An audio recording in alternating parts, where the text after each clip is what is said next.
Alrighty, on today's Something Major, it's round 3 recaps of Wimbledon. Let's go.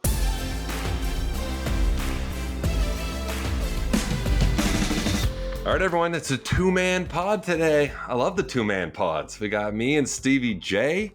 I got the team at SIF with us as well. Jack prepping for his big tennis match next week. We'll probably dive into that in a couple days. It's his tennis return, and Isner is in New York doing a little something for Wimbledon, which we might find out about. Yeah, he's doing something for Wimbledon in New York. He's got like a cheesecake thing he's doing. I don't know what he's doing, but it looks exciting. But he's actually doesn't feel like overly confident in what he's doing. So it's hard to know what he's doing if he can't tell us what he's doing. No, we'll find out. We'll get a recap from him. But while the upsets kind of chilled out a little bit, but Wimbledon's still been crazy so far. It's been a wild time. From my couch, I was listening yesterday. I believe a top 10 women's player has lost every day of the event. From my couch, it's insane. What about you on the desk there? I mean, are you guys getting any good background? You guys must be getting more information than us at home. Des has been good. Today we had Sinner on, which was fun. That. Yeah, Sinner was good. Wants to talk. He's obsessed with Formula One. Wants to talk like Formula One all day long. I don't know the American viewers, they want to talk about Formula One, but he stayed after we went off camera and just like kept chatting to me about Formula One. So I had to kind of bluff that I knew what I was talking about. Is he a Ferrari guy, I would assume? Ferrari guy, big Ferrari guy. I mean, he's taking a stab in the dark there. Yeah, and then yesterday we had Alcaraz on, which was fun. My issue was I had and I'm sure this has happened to people on the desk, I had to fart like crazy bad. I know it's like right before I held in a fart for like 9 minutes when the dude came in. Like I still have a stomach ache from it. I know this is crazy, but like, what are you supposed to do? I'm like on the desk. It's like McKendry, me, like Carlos. You can't do it, dude. My stomach was killing me. And you got the nice pants on with the belt like all latched in. Like, my gosh.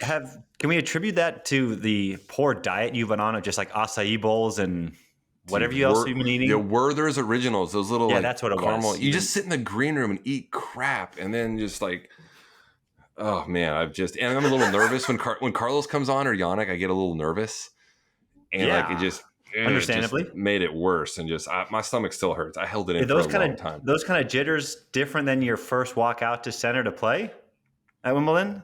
Yeah, it's almost worse because I know what I'm getting into. When you go out to center, at least I know I've been practicing. I kind of know where my game is. It's still nerve-wracking. I get a little more nervous, I think, when like Carlos and Yannick come to the desk, as sad as that is.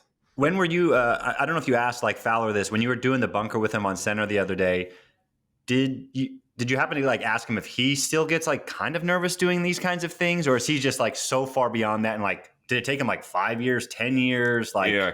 Good question. I didn't ask him. There's no way he's nervous anymore. He did say like early on, like when he first started, like in 2003, he's like, I had some bad calls. Like, so I'm sure there was some nerve-wracking moments for him, but he's like, as you know, just so good. Yep. All right. Anyway, I'm going to try to, hopefully the next few desk days go a little better for me. Maybe stay away from the bubbly water. Yeah. No more sparkling European water. We had July 4th yesterday. Did you watch the hot-dog-eating contest with Joey Chestnut? It would be anti-American if I didn't watch the hot-dog-eating contest. It's an electric 10 minutes every year. That gives me a stomachache. Speaking of stomachs, to watch him and inhale that. Davis Cup, I wasn't at this Davis Cup. Give the listeners a little story. I want to say Davis Cup in like 2013. You were on the team in Austin, and I'll kind of like set it up. You guys had a hot dog eating contest at, I believe it was Roddick's house. Yeah, it was 2011. We were the practice partners, myself, Evan King, Bradley Klon, and then we had a couple others join in. Andy had us at its beautiful house in Austin, kind of right on, I think it's Lake Austin at the time, and had this beautiful spread. It was July 4th weekend. It was like our first day there or second day. So the tie still is, a few days away. So Andy had this beautiful spread at his house, had all the Davis Cup and staff over. It was unbelievable. So we're there. We're all kind of walking on eggshells. You know how it is as your first time Davis Cup practice partner. You're like, I know something's coming. I don't want it to come. Just kind of stay in the background. And Andy's like, all right, like you guys are all having a hot dog eating contest. We're putting 5 on there. And like, each one of you, whichever one can get the 5 hot dogs, eat them the fastest wins. Or the loser had to do some more punishment. Luckily, I am a good eater. Yeah, I've seen you take some food down. Like I'm not afraid, and I smashed the competition in that 5 hot dogs. Unfortunately, I did have a bit of a perception of maybe not having the best diet back in the day. And were you dipping the buns in the water when you're doing that? I wasn't, because I won like so easy. It was no issue. But I mean, Sam would attest to this. Like, I didn't have the greatest body shape back in the day. So I was self-conscious about that to begin with. But I remember after I won, Andy was like basically trying to like goad us on and be like, he's like, I'll give you $100 for every hot dog you eat right now. Like, and he just put a bunch on the table. I'm like, did you eat any?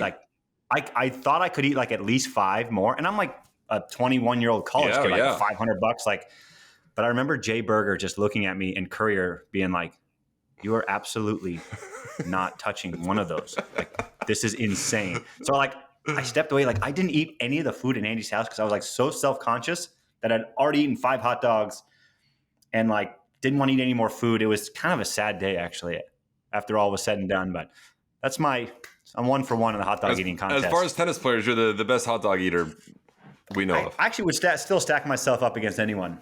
Oh, that's good stuff. All right, let's get to some tennis. Sinner took out Pedro Martinez, our boy. I was kind of cheering for Pedro after we tried to make fun of him in Jack's team. He just got wiped off the court today. 1-3-1. I mean, there was a moment there. It could have gotten like, I'm not saying he had a chance to win, but he was 3-4, if I'm not mistaken, and Sinner, he had maybe 3 or 4 break points that game. I mean, you never know. He was in the break points too. And was in them. So I don't think, I still think it's either straights or 4 at that point, but it could have been more intriguing to a certain degree. Sinner hasn't lost serve. Pretty impressive. It's kind of like at Roland Garros where we just routining guys those first few rounds. He looks good. Alcaraz beat Struff. Was up a set and a break, and the second set got away from him. That's what Carlos does, right? This is what he's kind of shown to do. I actually have a question before we move on to this one. Yeah. Watching Sinner this morning, it sounds like the ball when he hits it is just different. Like, it sounds why that is? Big. The roof was closed this morning because it was raining here. Okay. So maybe that was part when the roof is closed, as you know, you get a little more echo, but yeah, it sounded like he was absolutely like pummeling the ball from the ground, which is no surprise. I mean, I think, he's got some of the best, if not best, forehand and backhand in the game. But yeah, Alcaraz going to him, he does have these walkabouts, which is strange. We've talked about it now, more frequently with the last, slam being the French and now, but he still is able to kind of turn it around. Doesn't cost him matches, but it's just costing him valuable, maybe time on court that may cost him later. But he's so young. I don't think that really actually makes a difference. So, but yeah, up a set and a break, and then kind of goes on a walkabout for 20 minutes. And then it's just like, oh, okay, all of a sudden 3-4, let's get a break each set and get out of here. Yeah. He's just cruising. Fritzy beats Davidovich Fokina. I mean, we saw that coming. I mean, you can argue Yannick and Carlos this way, but is there somebody better at, wiping away, flushing away a bad 10 minutes and regrouping than Taylor Fritz right now? He's up at 2 sets, serving for the match, cruising, gets broken, loses the third. A lot of guys would struggle. He just resets on the changeover and goes 6-1. See you later. He broke early in the fourth. No, good point. It's outside impressive. of Carlos and Yannick, like you said, he's the next best at brushing off whatever's going on and just refocusing. Even against Pecci Pericard, like ace, bad set. Oh, let's just flush it, move on to the next one. Oh, I'm down 5-2 in the breaker, move on to the next one. Like, he's really impressive in that regard as a tennis player. Yeah. Novak, 6-3, 6-0, 6-4. Should have been 3-0-2. He lost serve late. Is he going to win this? The more I watch him, the more I think Novak's winning this. I think he's going to give every ounce of energy that's in his body is going to be left on the court at this tournament, and I think he's winning it. This is the surface. I mean, John is not here. I would love to get his thoughts on this just after the first 3 rounds, but he looks insane. I mean, he looks good. He's taking care of business. He's being very economical on himself, on on his body because he is going to get to the point where it looks like he's going to have to beat Yannick and then Carlos, right? He's going to have to beat both of these guys on his way to this title. It's hard to count Novak out. I feel like I've done it, and that's a mistake, like in past tournaments and whatnot. But on the grass, the way he returns, the way he moves, it's not going to be I don't think there's going to be a 4 or 5 hour, like just crazy match out there on this surface for him. So he's got a chance, and he looks really good and really focused. He's in one of those like happy moods too. You see him warming up with the families, joking around. Yep. That's dangerous. Like, that's a good sign for him. That's a good sign. It's a good sign for him. Also, 100th win at Wimbledon for him. 100th. Dude, every month it's like a new milestone. 100th title in Geneva. 100th win in Roland Garros. 100th win here. Like what? Is he going to get 25 here? There's a few guys that have it, right? Like Rogers, Rafas, Novak that we've seen during our lifetime. But to have 100 wins at a Grand Slam is insane. Yeah, it's nuts. It's crazy. Shelton beats Fucsovic easy. Shelton doing a good job of cruising through a good part of the section. He looked good. Dimonauer beats Holmgren, the USD Torero. Rublev beats Manarino. Hochnov beats Borges. Nothing. We don't need to report anything there. Just like Dimitrov beating Offner and Kobali beating Mensik. All pretty routine stuff. Sonego beats American Nakashima in a breaker in the 5th. I watched it. It like Sonego got up to like a 5-4-0 lead in the breaker in the 5th. So like it was kind of anticlimactic. Yeah. I mean, Brandon, I don't know what happened in the end of the 3rd. I've got to go back and check. He was up a break, I believe, serving for the 3rd set. Brandon was. I did not know that. And then I had to run to the grocery store. Duty calls it, sometimes. I came back and, he was in the middle of the 4th. I was like, I didn't like to see that for Brandon. But when we had Sinner on the desk today, he was supposed to come at, let's say, 5 o'clock. And he's just like on the roof watching Sonego and Nakashima. And we're like, all right, it's 5:05, 5:10. They're like, when's he coming? I'm like, do I need to go up there and like yank Sonego or Sinner away from the Sonego match? And they're like, no. I don't think you're doing that. Just wait for him. Do not go get him. I'm like, okay. If you want me to, I'll leave the desk and go get him. Guy's making us wait.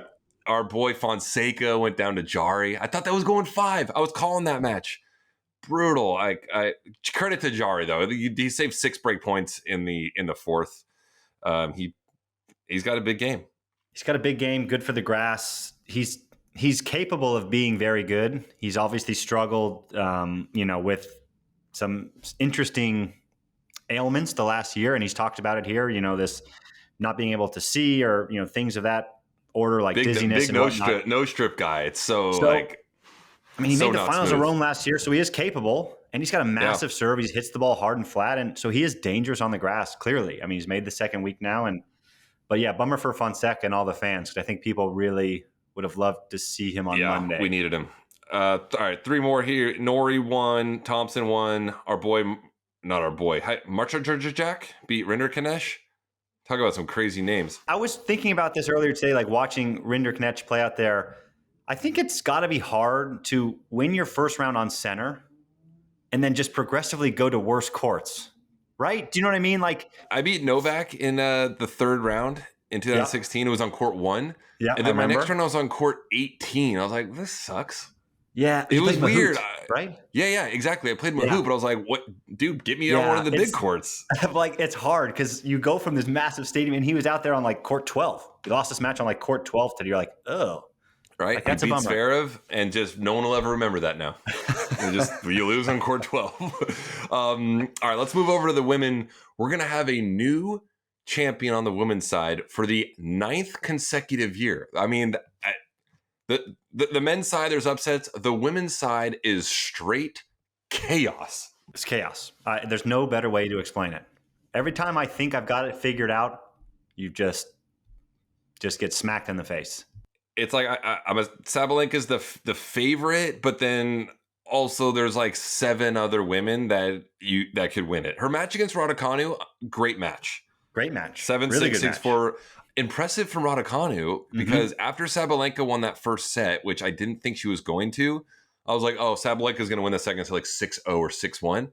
No. Raducanu came back. It was up like 4-1 or 4-2 in the second, then got steamrolled. But credit to her and that maybe probably best match of the tournament on the women's side yet, even though it was 2 sets. Yeah, I would think so. Just the way the first set ended. I mean, I remember I was watching it yesterday. The crowd obviously is into it heavily, like the twists and turns. I mean, Sabalenka had 7 or 8 set points before she capitalized. Then Raducanu had one. So yeah. I mean, Sabalenka's not rolling through the draw like I was hoping she would as my prediction, but it's one of those things, as John would say as well. She's getting through these tough matches. She's being match tough. And at some point, she's going to play her best tennis, and hopefully that's a second week for her. Andreeva beat Baptiste. Swiatek beating Collins. Iga's good on the grass now. Like I think she finaled the tournament prior to Wimbledon, right, and lost to Pegula. And like Iga looks good right now. I think Sabalenka the favorite. I think Iga is the second favorite in my own mind, having not looking at any odds. You kind of agree? Yeah, I mean she's won 4 slams, or 5. Gosh. Now I can't remember. She either won 4 or 5. I should know that off the top of my head. But yes, I think those two are the favorites. I don't know if Andreeva is going to be a favorite ahead of Swiatek just because of the success that Iga has had in previous years, just at these big events. But it's wide open. I mean, I wouldn't be surprised if anyone made the finals at this point. You see Iga, sorry to cut you off. This food she's eating, she put on Twitter or Instagram. Pasta with strawberries? What? That'll give you a tummy ache. Dude, that can't be good. It's apparently like a real dish. I wouldn't eat that before your next ESPN desk hit. Yeah, no way. No way. I'm not on the desk tomorrow, so I'll be good. Emma Navarro beats past champion Krejcikovic. Yep. Emma looked pretty good. Krejcikova. What did I just say? Krejcikovic? Yeah. Damn, it's been a long day. Like it's been a long day. Everyone doesn't talk about Krejcikova. I'm sorry. I botched that. I shouldn't botch that one. Krejcikova got a little sick late, and Emma just, I don't know. Emma was fit, extended the points, just did what I didn't think she played like lights out, but she did what she needed to do to win. And here she is in the 4th round, and she's on a side of the draw that she can honestly, anyone can go through. Yeah, totally. I mean, just the only thing that might be her downfall on the grass for Emma would be her serve. It's just attackable. They had in the 3rd set today in that match, I think they had 5 breaks in a row until Emma finally held in the 3rd set. So, there's only so many times you can ask yourself to break back. I mean, at some point you're going to kind of run out of that mojo. But her forehand looks good. I mean, the way she's getting it off the court, making these women kind of run outside the doubles alley, hooking it off the court is impressive. And she's a competitor. We all know that. So, I mean, I would not be surprised if she continues this fine form and hopefully gets to a late second week here. Yeah. Anisimova didn't play great, but just won. She has the game, as we know, that can win the tournament. I'm just gonna leave that at that. I don't want to hype her up that much. She just quietly going through the draw. If she keeps going though, under the radar is good. Exactly. We're gonna keep her under the radar. Again, like this women's side, Samsonova wins, Alexandrova wins, Noskova wins. It's the Ova section. They're just cruising. And we're going to see what happens there. I don't know. We got Sierra beating Buska. Good Lucky for her. Loser in the 4th round. Lucky loser. Yeah. That's making the most of your opportunities for sure. Yes, it is. Good for her. Polychenkova beats Osaka. Cardle, she's like that British girl. Her game's fun to watch. It's fun to watch. It's fun to watch, yeah. She plays I've on only Center watched tomorrow. her a few times now, but it's fun to watch. She plays on Center tomorrow, I think. She plays Pavlyuchenkova. All right, let's go Cardle. Yeah. Tough loss for Keys, losing to Siegemund. Siegemund's tricky. She is like unorthodox to the max. Just the slices, the junk, and you feel for Maddie because she would have played the lucky loser in the next round. Like that stings twice as bad after you lose and you see like what's in front of you, right? Like, there's nothing worse as a player when you lose and you see the draw. Like you get on that plane home and the next day you're like, I could have beaten this girl for a quarter. And then, right? Like you just get to that point. So, yeah. All right. We got Rybakina loses and Svitolina loses. We're going to go predictions right now. I'm going to go down. I want you to predict everyone. Out of all of them. Let's start with the women. First up, Andreeva and Navarro. Oh, I didn't realize they played each other. That's a tough one. You have 3 seconds or I'm ending the show. You pick this one. Emma. I'll take it. I'm going Emma. And that's just not just because like I'm American. I just like she's She just looks I good think right she's now. due. I think she's due. I think she's I'm due. gonna go with Emma as well. I think she's due. All right. All right. On our list here, I don't even have actually. We're doing this right now. I don't even have the matchups in front of me, so I don't. Sorry, everyone. We're gonna cut this because I'm an idiot. I've got it right here. Look at that. Let's go to that. All right, I got it. Sinner Dimitrov. Sinner. Glad to see Yep. Grigor is back and playing well. Yep. Shelton Sonego. Gosh, Sonny the King sounds good, but Ben's going to get that one done. Yeah, Sonego the King going down in straights. Cilic. Give me blast Cilic, from the baby. pass. Yeah, Give he's me beating Cilic. Cavalli. He's Give getting me to the Cilic. quarterfinals. Novak, Demonauer. I want a Cilic Novak quarter for old time's sake. Yeah. The upsets are done at Wimbledon. We had enough. Fritzy beating Jordan Thompson. I'll just tell you right now, I'm going to go Fritz, Kachanov, Cam Norrie, Alcaraz. Yeah, I got all the. I agree with everything you just said. Give me the women real quick. Sabalenka Mertens. Sabalenka. Sierra Siegemund. That's a tough one. I'm going to go Siegemund just because she's going to be super unorthodox. Yeah, I haven't seen a lot of either of them play. Anisimova beats Noskova. Anisimova, yes. Yeah, a Cardle. You got to go with Cardle. I'm going to go Cardle, yeah, for sure. I'm all in on the Cardle bandwagon. We got Emma Navarro, Alexandrova, Bencic. I'm going to go Alexandrova in that one. You're going Swiatek? Swiatek, and then Samsonova. Yeah, I gotcha. Same ones. I don't want to butcher anyone's name anymore. Yeah. All right, let's move on real quick. Do you see this Ivanisevic quote about his boy Tsitsipas? I'm going to read you the quote. I'm gonna read everyone the quote. You've seen the quote. Do you also, before you read it, do you think there's still a working relationship? Yeah. I have no idea. Okay. I'm just curious. I haven't heard anything. Maybe I've missed it, but. Tough. You break up, you and your girl break up, and then your coach rips you like 3 days later. The coach doesn't just rip you. He just throws Goran. you. Yeah, so here's the quote. Goran talking about Tsitsipas. He wants it, but doesn't do anything about it. Always saying, I want, but I don't see any progress. I was shocked. I've never seen a more unprepared player in my life. With the knee, I'm 3 times fitter than him. It's really bad. It's simple and not so simple. I've talked with him many times. If he figures out a few things off the court, he has a real shot. He's way too good to be outside the top 10.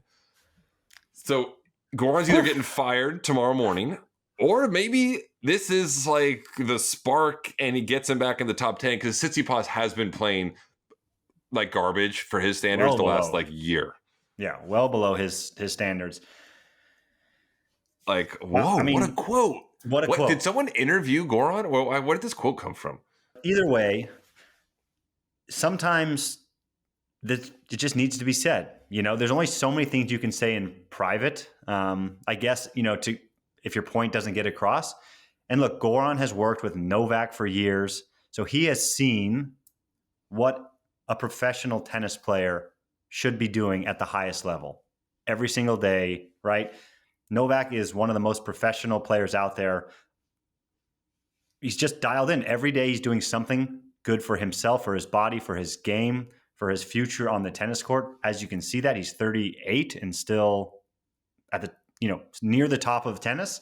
So it's really impressive. And this quote can go one of two ways, right? It could give the kick in the pants that Tsitsipas needs, and maybe we'll see a big summer out of him in a big second half of the year.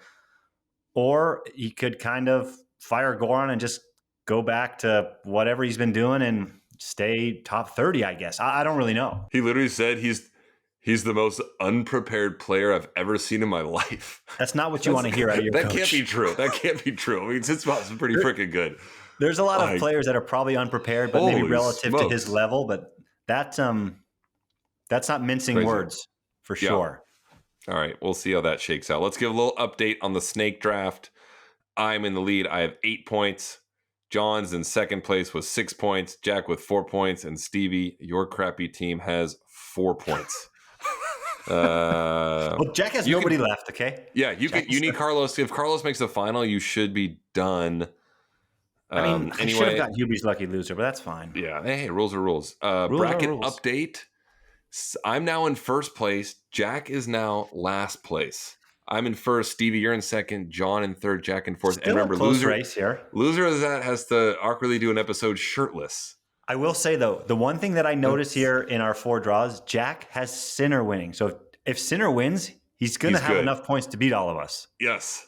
Because like the finals weighted. So he's even within striking distance.